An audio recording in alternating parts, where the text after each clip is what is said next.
Sing, goddess, the rage of Achilles. Sing of the war that broke the world. This is the story Homer told 3,000 years ago, and it has never stopped being true. It began with a golden apple, thrown at a wedding feast, inscribed for the fairest. 3 goddesses claimed it. A Trojan prince named Paris was chosen to judge. His choice started a war.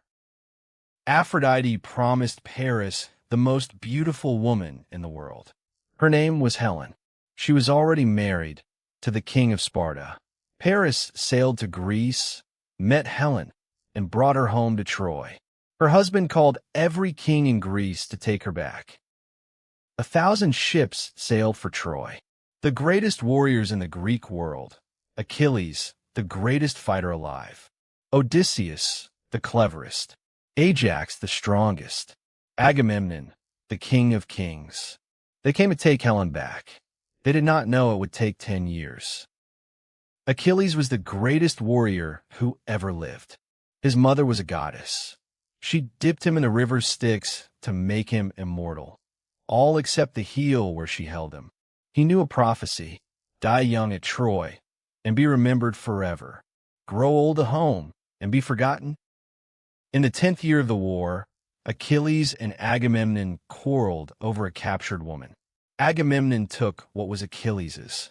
Achilles, burning with rage, made a terrible decision. He withdrew from the war. He sat in his tent, and the Greeks began to die. On the Trojan side stood Hector, the greatest warrior Troy had ever produced. Son of the king, husband, father. He fought not for glory, but for his city, his wife, his child. Every morning he kissed his son goodbye and walked out to the battlefield. The gods themselves entered the war. Athena and Hera fought for Greece. Aphrodite and Apollo for Troy. Zeus watched from Olympus, trying to hold the balance.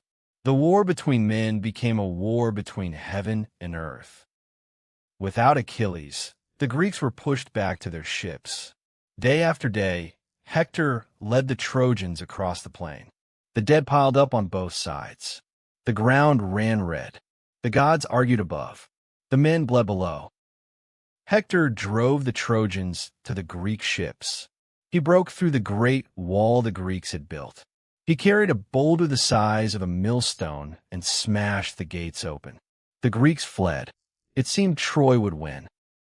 Achilles' closest friend, Patroclus, could not bear to watch the Greeks die.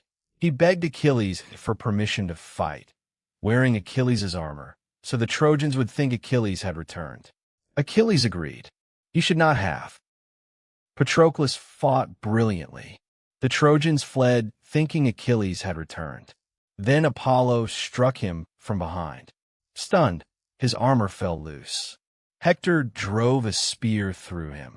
Patroclus died on the plain of Troy, and Achilles heard his name. When Achilles heard that Patroclus was dead, he screamed. A scream so terrible that his mother heard it beneath the sea and rose to find him. He lay in the dust, tearing his hair, his face covered in ash. Grief became something new inside him. It became murder. His divine mother went to the god of the forge and demanded new armor for her son. Hephaestus worked through the night. He forged a shield depicting the entire world, cities at peace and cities at war, harvests and dances, and the great river of ocean. In the morning, Achilles had armor fit for a god. Achilles put on the new armor and walked to the edge of the Greek camp. He shouted across the plain of Troy. 3 times he shouted. His voice carried like a trumpet of the gods. The Trojans heard it and trembled. Hector heard it and stood still. Achilles killed everything in his path. He drove the Trojans back across the plain. He killed so many that the great river rose against him in fury. Even the river could not stop him. Nothing could stop him. He was looking for Hector. Hector's father begged him to come inside the walls. His mother begged him. He stood at the gates of Troy and waited. He knew he could not defeat Achilles. He knew he would die, but he could not run. He was the prince of Troy. He would face what was coming. When Achilles appeared, Hector ran. 3 times they circled the walls of Troy. Then Athena tricked Hector, appeared as his brother, told him help was coming. He turned to fight. His brother was not there. He was alone. He raised his spear. Achilles drove his through his throat. Hector, dying, asked Achilles to return his body to Troy for burial. Achilles refused. He tied Hector's body to his chariot and dragged it around the walls of Troy. Troy watched from the walls.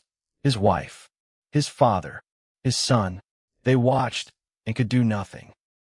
That night, Hector's father, old King Priam, walked alone across the plain to Achilles' tent. He knelt before the man who had killed his son and kissed his hands. He said, "Think of your own father." Achilles wept. He returned the body. For one night, the war stopped, and both men mourned what war had taken from them.